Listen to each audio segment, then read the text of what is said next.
Só lê o cabeçalho, que aí eu falo um pouquinho do gráfico. Não, mas sua voz é linda. Pode ler.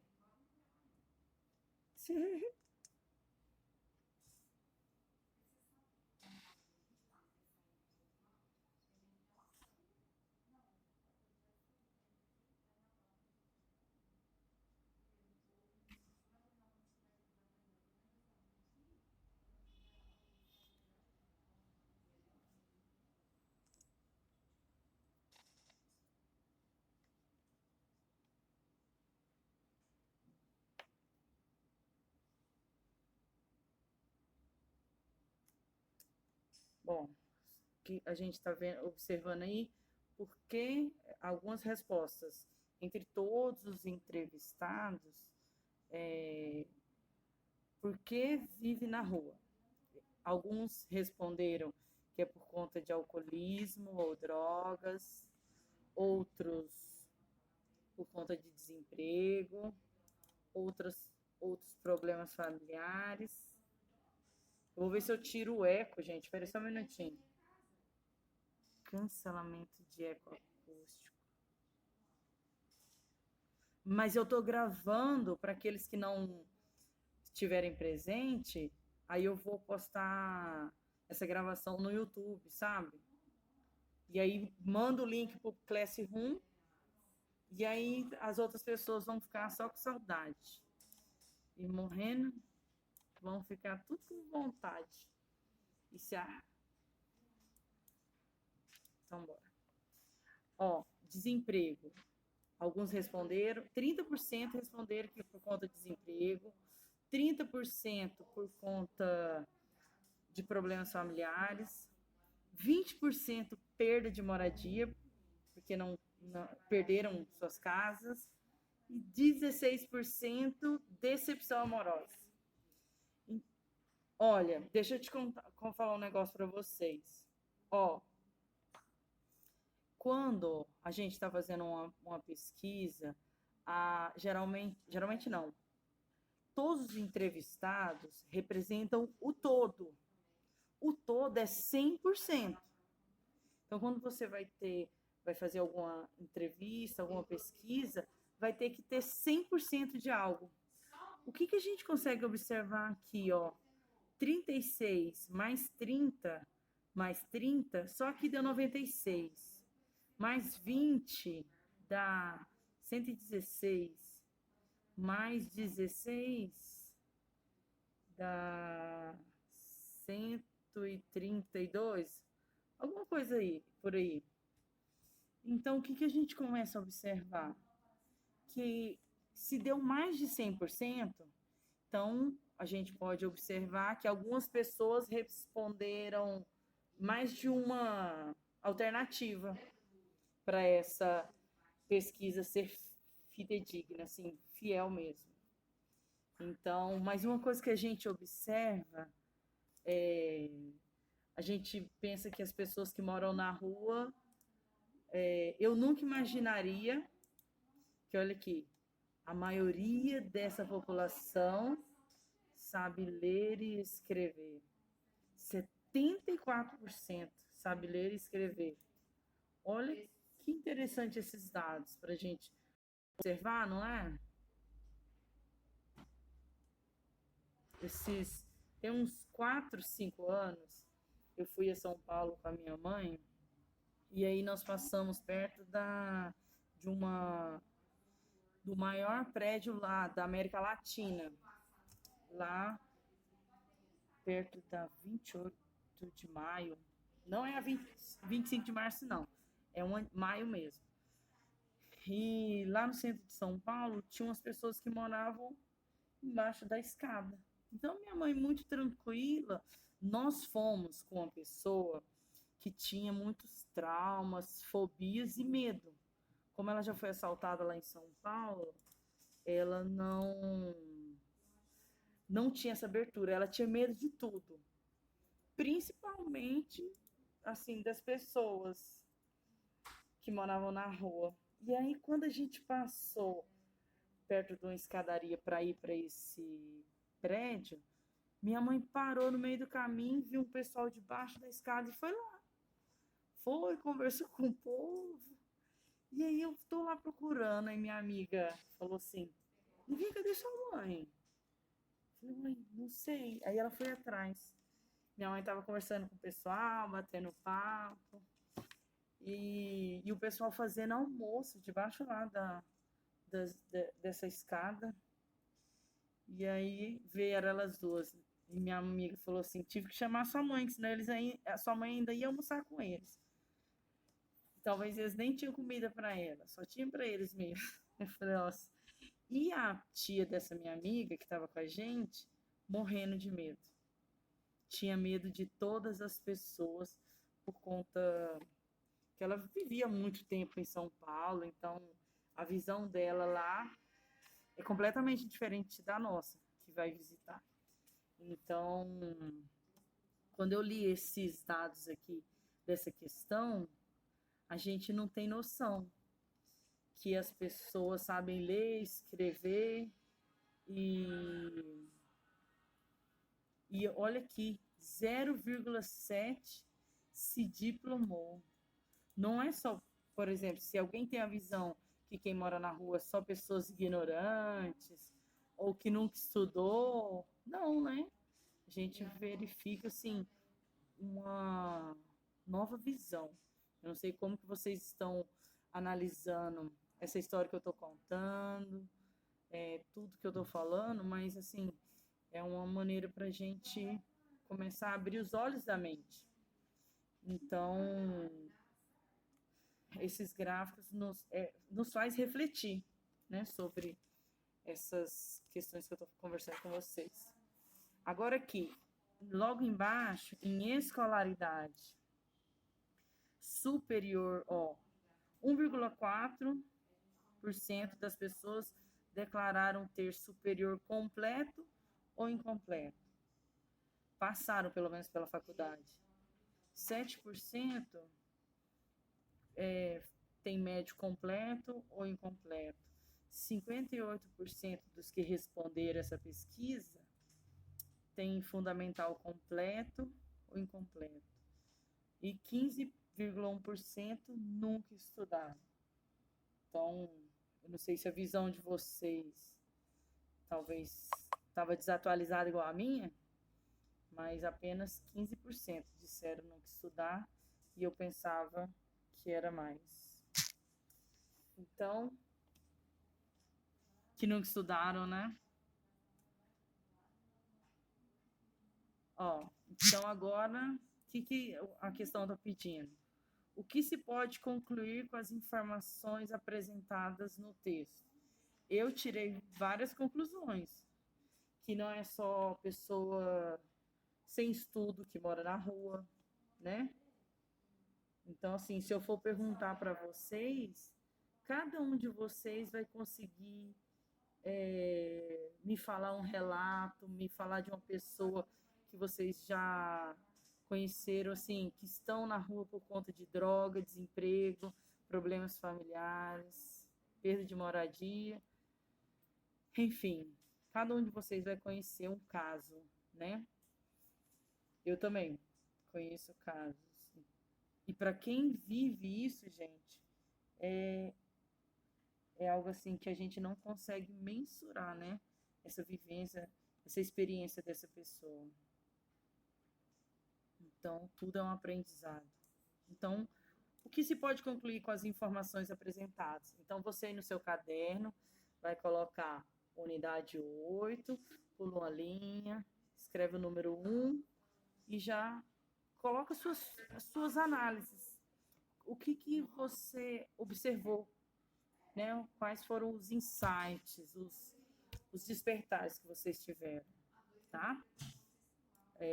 Resposta pessoal, tá bom? E aqui tem uma sugestão que o livro nos traz. Bom, nós já exploramos os gráficos, interpretamos, tabela também. O texto apresenta várias informações, permitindo explorar o perfil de moradores de rua.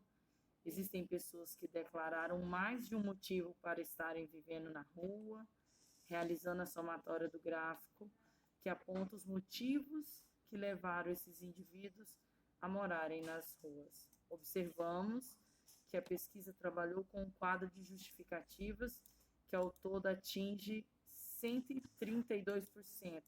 Eu comentei com vocês. Isso aqui só é possível porque as pessoas que estavam respondendo, com certeza, devem ter marcado mais de uma opção. Tal valor só poderia ser alcançado caso a pesquisa admitisse a escolha de justificativas múltiplas para os entrevistados. Essa é a nossa questão 1. Então, é por aí que vocês vão fazer a resposta de vocês, tá? 2. Taxa de detecção de AIDS por 100 mil habitantes, segundo sexo e razão de sexo, por ano de diagnóstico, Brasil 2010-2013. É o período. Bom, a gente observa aqui, ó, essa barra mais escura representa aqui a legenda. Deixa eu pôr no punch. Ctrl+C. Ctrl+V. 2. Vamos.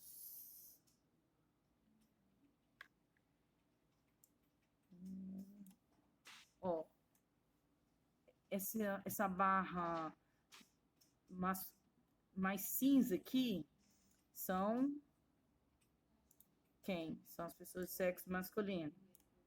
Essa barrinha mais clara são as pessoas de sexo feminino. E essa linha aqui é a razão de masculino por feminino. A gente observa que as pessoas de sexo masculino, que existem mais pessoas do sexo masculino com AIDS do que do sexo feminino. Isso segundo esse gráfico, tá?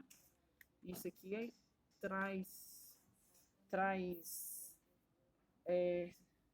adaptado a partir do Ministério da Saúde de 2014. Então, são dados de 2010 até 2013.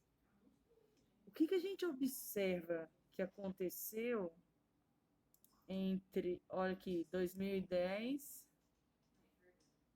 2011, 2012 e 2013. Pelos números aqui, aumentou. Exatamente. E a gente observa também que o feminino reduziu. Mulherada se protegendo mais, tendo consciência. Olha que bacana. Então, o que é possível afirmar no período de 2010, 2013, a partir do gráfico? Então, vocês vão colocar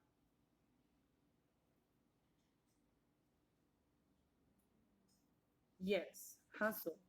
Tá super top sua resposta. Coloca 2 aí e exatamente isso que você falou. Agora vamos passar para a próxima.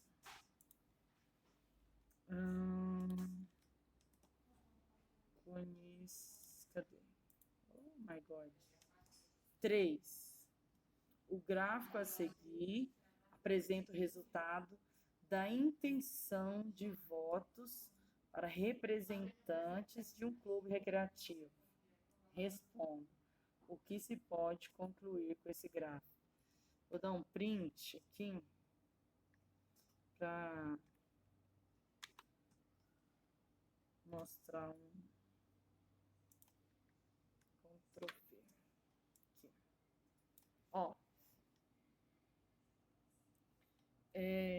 eles mostraram esse gráfico, mas se a gente observar aqui, ó, na chapa 1, tá 30, continuou 30 e passou para 34.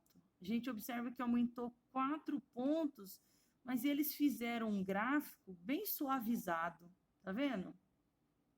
Bem, uma linha bem tênue, vocês conseguem, a gente observa.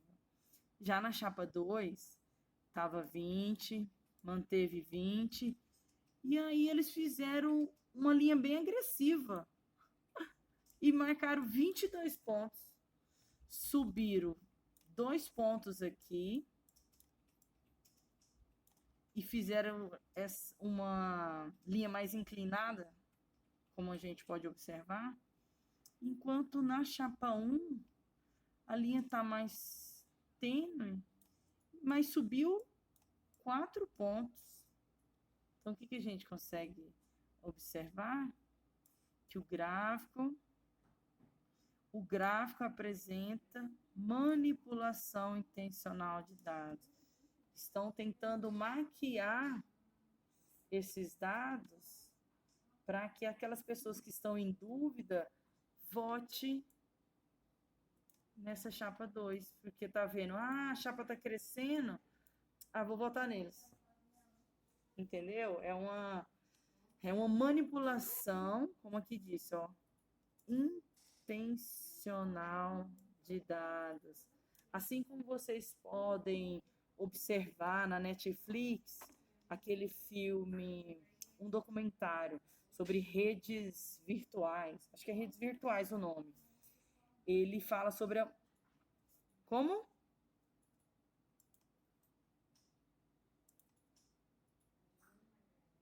Ninguém é pobre.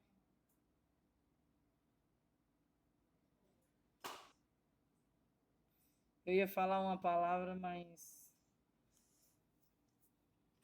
futuramente falamos sobre o que significa riqueza. Mas, olha,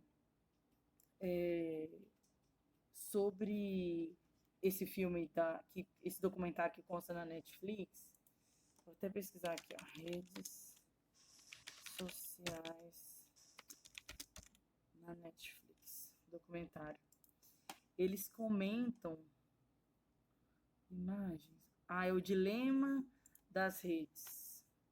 Eles comentam sobre como que tudo, os algoritmos que estão interpretando os dados, as métricas no Instagram, as métricas do Facebook, tanto esses dois aplicativos, não pode ser só chamado de redes sociais, porque as redes sociais, elas deveriam, para ser chamadas assim, elas deveriam abarcar todas as informações.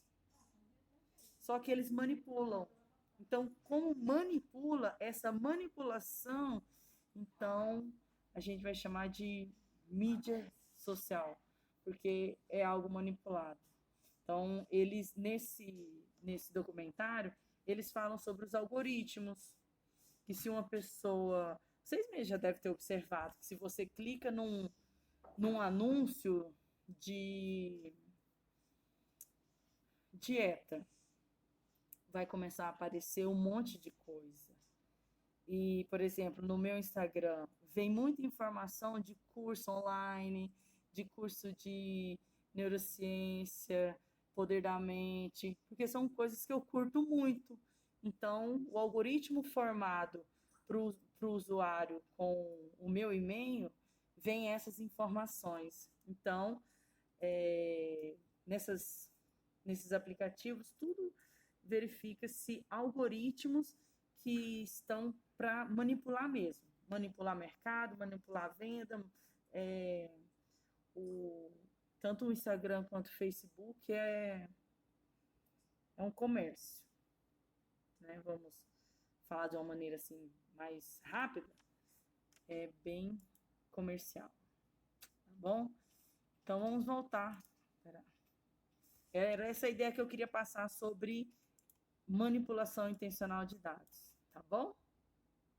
Então, é algo aí, nessa questão 2, é aí por aí que vocês vão responder, tá bom? Que o gráfico apresenta manipulação intencional de dados, e a gente percebe o aumento de 4 pontos na chapa 1 e a linha do gráfico não foi tão inclinada quanto a da chapa 2, que teve apenas um aumento de 2 pontos.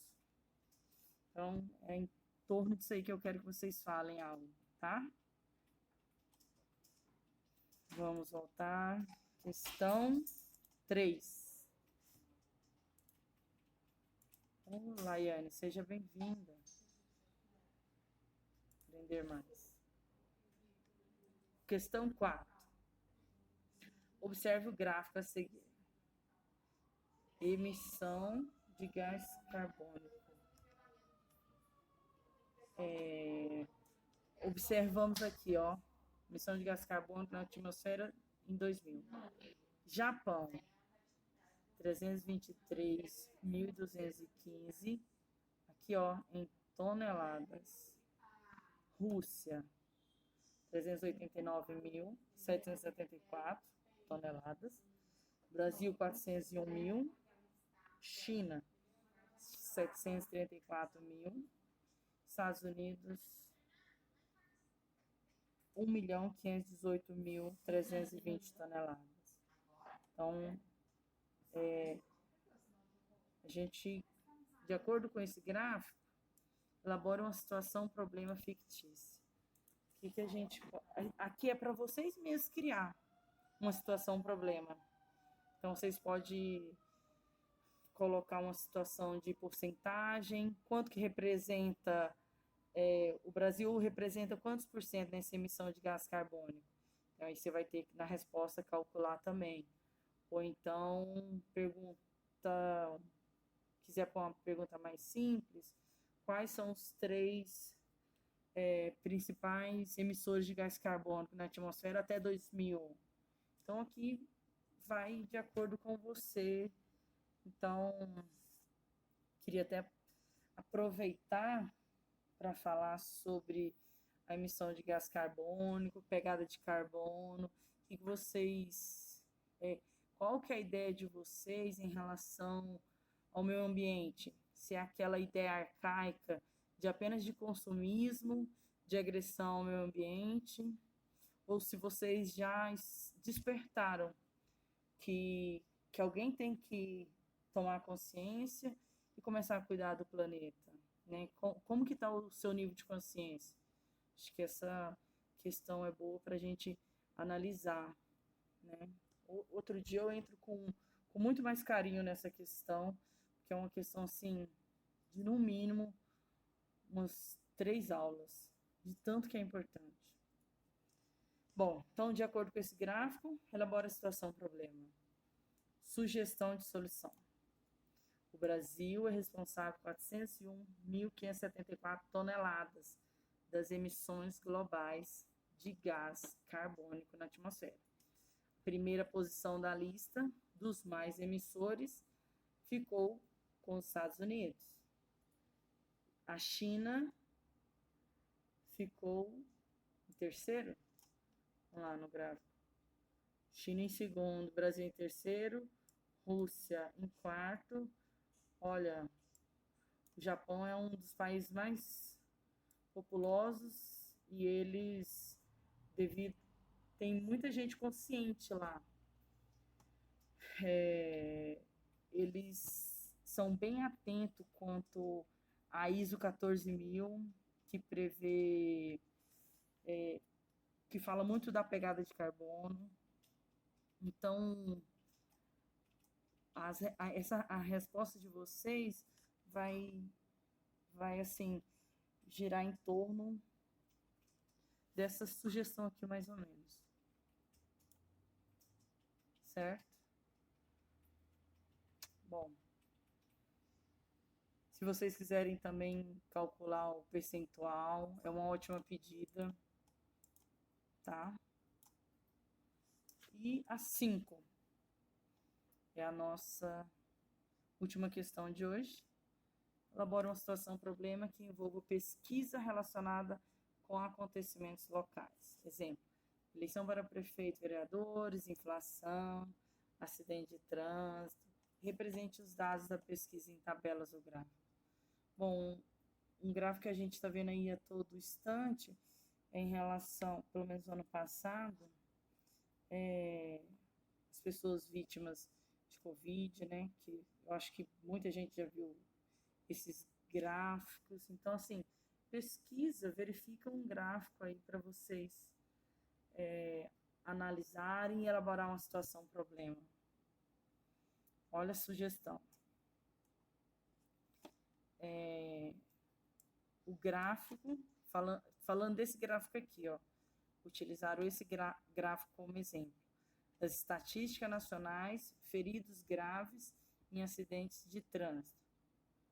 Bom, nessa linha preta, DPVAT por invalidez. E essa vermelhinha é o DataSUS internações. Então, essa linha vermelha nos mostra quantidade de internados por conta de acidentes graves.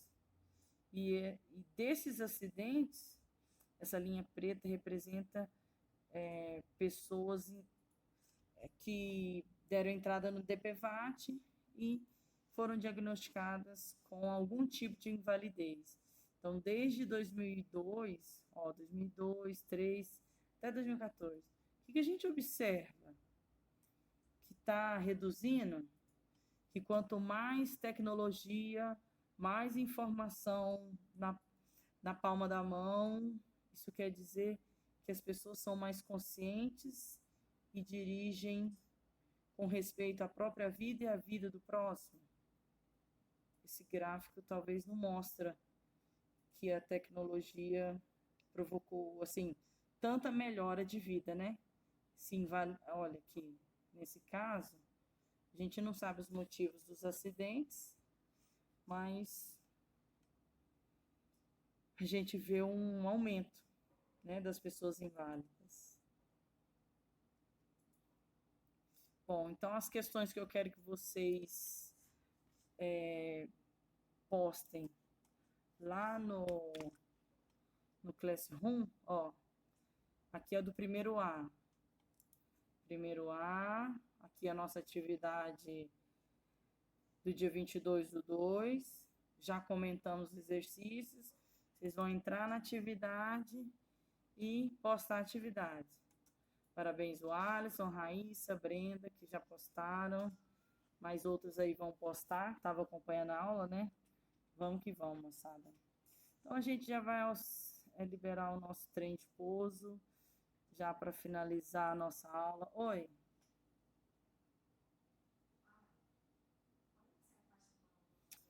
Hoje só até os 5. Aí amanhã, eu não verifiquei o horário, mas na nossa próxima aula a gente termina de falar sobre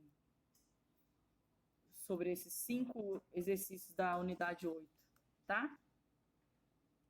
Então, quem for da turma do primeiro A, postem na turma do primeiro A. E quem for da turma do primeiro B, também entra na postagem, ó, atividade dia 22. Clica nela, aqui já vai aparecer todos os alunos maravilhosos que já entraram e vocês vão postar a atividade por aqui, tá bom? Então, as atividades vocês sempre vão me enviar por aqui no Classroom, tá? Bom, outra coisa que eu quero com vocês. Nós vamos... já vou ver quem é que entrou aqui na aula do primeiro B. Nós vamos também trabalhar com o Khan Academy. Ele é uma plataforma que tem um monte de exercícios, artigos, que auxiliam, né, no ensino-aprendizagem. Então, muita coisa que para mim não era muito nítido, por exemplo, trigonometria, seno, cosseno, eu fui aprender aqui. Por quê? Porque eu via as imagens e elas casavam com a fala, com a teoria. Então, essa plataforma, ela é usada em vários países. Em São Paulo, ela já é usada. Desde 2016 eu estudo sobre ela e desde 2015 eu faço exercícios. Então, assim, eu faço exercícios desde o primeiro ano até o ensino médio. Então, eu não tenho todo fechado todos os anos, que eu vou pegando aleatório, coisas que eu quero aprender no momento. Então, para vocês do primeiro ano, nós vamos. Eu já abri a sala de vocês no Khan Academy. Provavelmente foi um link para o e-mail de vocês. E aí vocês vão entrar. E aí eu vou começar a recomendar algum exercício para vocês.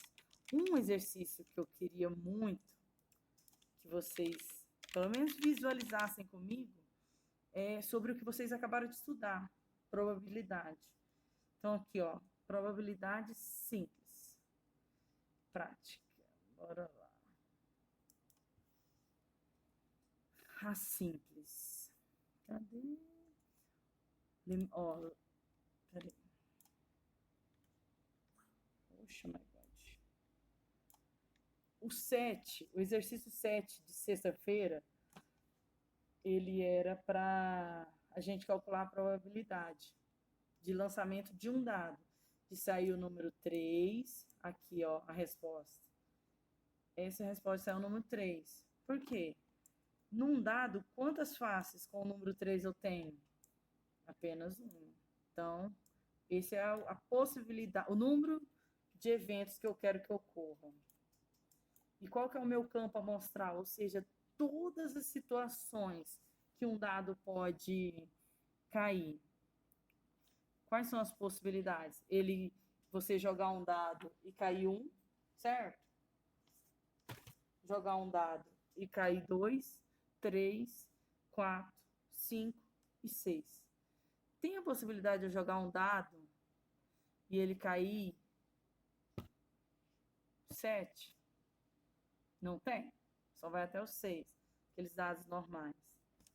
Então, o meu espaço todinho, as minhas possibilidades todas são 6. Então, mas a possibilidade, o evento que eu quero que ocorra é o 3. Qual que é o percentual? Então, o meu espaço, olha aqui, essa aqui é a fórmula, P, com o evento que eu quero que ocorra, é o 3. Então, aqui é o número de evento que eu quero que ocorra, só tem uma opção. E o número total de possibilidades são 6. Então, 1 sobre 6. Tá? E você dividindo isso... Cadê? Calc. Alguns ainda fizeram 1 dividido por 6. 0,16. 66. E para eu transformar em porcentagem, eu só vou multiplicar por 100, tá bom? Ó, vezes 100. 16,6%. 16, vou pôr aproximadamente, tá? Na primeira casa aqui, que é esse 7. Mudei para 7, porque na outra casa eram 6 e eu aumento um anterior. Acima de 5, eu aumento o anterior. Bom, então essa é a questão A. Tem a questão 2, ou a letra B e C também. Tá? Então, também coloquei lá no Classroom essa explicação aqui. A explicação não, só a escrita. Que hora que finaliza a nossa aula? Agora, né? 4h50? 2h50? É isso? Bom, então, só vou fazer um exercício desse com vocês. Bruno vai ligar aleatoriamente para uma pessoa da sua lista de contatos. Ele tem 25 contatos no total. 20 deles são pessoas do bairro onde ele mora. Qual é P? Ou seja, a probabilidade dele ligar para uma pessoa fora do seu bairro? Se 20, ó, o total de contatos dele é 25. Então, meu P é igual número de eventos por número totais do espaço a mostrar. Então, o número total é quanto? 25. 20 são do bairro dele. E quantos é fora do bairro dele? 5, né? Se ele tem uma lista, seu celular tem 25 contatos. 20 são do seu bairro, então 5 não são do seu bairro. Então, essa é a probabilidade de ele ligar para uma pessoa de fora do seu bairro. 5 por 25. Mas a gente pode simplificar, tá? Aqui, tanto aqui o numerador quanto o denominador simplifica por 5. 5 dividido por 5, 1. 25 por 5, 5. Então, 1/5, se a gente dividir, vai dar 0,2. Para passar para a porcentagem, multiplico por 100 e vira 20%. Então, aqui, vou colocar 0,2. Vamos verificar se está certo? Bom trabalho! Arrasamos! Então, essa é a ideia que eu quero trabalhar com vocês, tá bom? Então, por hoje é só, galera.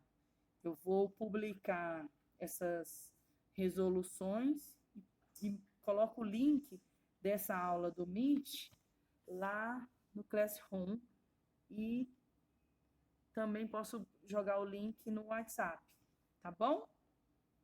Fiquem todos com Deus. Muito obrigada. Deus abençoe cada um de vocês. Tá bom? Tchau, tchau.